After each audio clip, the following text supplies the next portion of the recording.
If you want to stay up to date with all current hip-hop events and releases, make sure to subscribe and become part of this community. Oh, and also, go cop that fresh merch and listen to my new songs in the description. Metro Boomin just dropped the cover art for his new album, Heroes and Villains, that is dropping next Friday on December 2nd. So today, we're going to take a look at this, but also take a look at the history of this thing and what makes this cover so special. So let's jump straight into this. So this is an album that we've been waiting for a very long time. Now we got to take it back all the way to September, the middle of September, when he dropped the official trailer for this one, which actually looked pretty cool. And we got the title for this thing, so Heroes and Villains, obviously being the sequel to Not All Heroes Wear Capes. And we also got the release date for this thing, which was November 4th. Now in itself, a new Metro Boomin record is pretty cool, and this is definitely something that fans have been wanting for a very long time, because now it's been 4 years ever since Not All Heroes Wear Capes dropped, and that album is still like, you know, from like a producer that is also at the same time executive producing the record, probably one of the best records that we've ever got. So the sequel is like the one that we're all looking, you know, to and be like, okay, this one could be even better. And I still remember, you know, I was living in Atlanta around that time, so right at the source, and that album really, that did a lot, man. And also that was a whole vibe, people listening to that and like being proud of Metro for pulling that off. So I gotta give a shout out to my man. That album was really influential. But then November 4th came, or the week of November 4th, and we got the word that, you know, Her Loss by Drake and 21 Savage was going to drop the same day, after which Metro announced the delay of his album. Now, I think he actually announced it before they did, but I believe there was some stuff going on in the background, 21 Savage and Metro obviously being pretty close, that they kind of arranged it to be this way, because Metro went on Twitter to say, I couldn't get all the samples on my album cleared in time for next week, so I'm dropping on December 2nd now, so I have enough time to make sure you all get this masterpiece as intended. I promise it's worth the wait.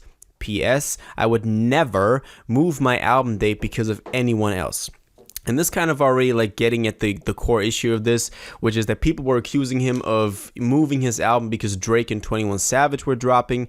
I don't think that this is actually like the surface level version of it, because they're, as I said, they're pretty close and they kind of like probably organize it together. I think that he's also just delaying his record. If it is for the reason that he still has to get all the samples cleared, then that's cool. I want the album to be as perfect as it could be, but I'm guessing that they also didn't want to interfere with each other when it comes to first week sales. Also, Taylor was going ham around that time, so maybe that's a reason too. We're gonna get to the cover in 1 second. I first want to kind of like, you know, double down on this December 2nd date, because he did say it in a couple of more tweets. For example, he just, you know, tweeted Heroes and Villains December 2nd. Another tweet is kind of like 12/2/22 equals Heroes 2. So he kind of wanted to play on this whole theme and kind of justify why he delayed it. In the meantime, before the cover dropped, we also got a little snippet from him on you know, social media that confirmed that Travis is going to be on this project as well, which is good news. A lot of people were hoping for that,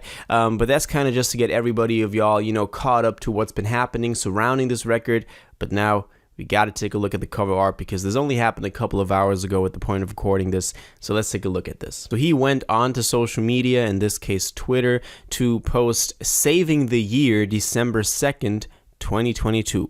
Heroes and Villains," and he posted the cover art with it, which is actually pretty cool. And so far on Twitter, I've only seen positive reactions to this, because the cover art shows, it's kind of like, there's a lot to dissect, but it basically shows two versions of Metro. So him, you know, shaking hands with another version of himself.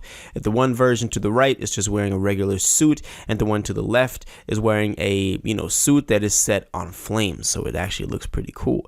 And it has this white border surrounding this black rectangle in the middle, which is the background to this entire scene, you know, unfolding. But what is so special about this, and what a lot of people were quick to point out, kind of like point out the genius in this, is that this cover art is a direct recreation of the Pink Floyd cover art for Wish You Were Here, which is definitely legendary. So this is the Pink Floyd cover art. As you can see, same thing going on. We have the white border surrounding the rectangle picture in the middle, even though on the Pink Floyd one there's this great detail of it like warping at like the upper right corner that a lot of theories are also about. But in the the middle, we can see the normal scene again of two men in suits shaking hands, one of them being set in flames. If you want to get into that Pink Floyd cover art, there's a lot of great videos on YouTube actually that you can go check out, because this is definitely legendary cover art about what it means and what the background behind it is.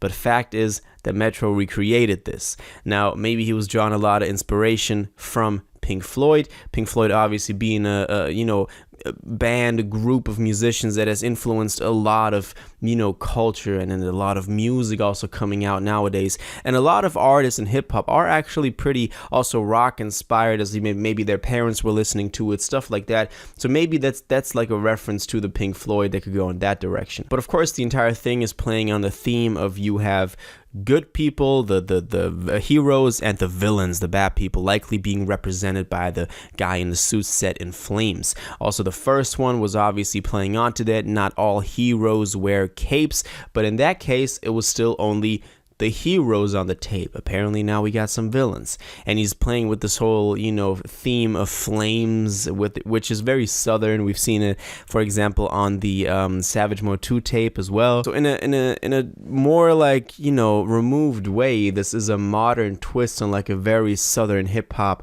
tradition, which I think is pretty cool.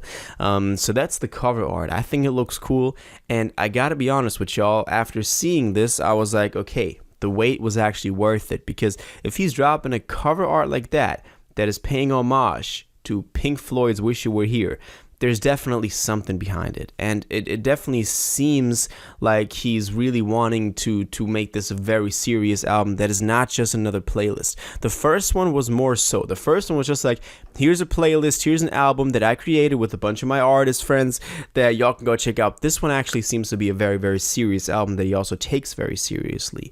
Also, the fact that we've gotten this cover art 2 weeks before the album drops means that maybe there will be a single this Friday.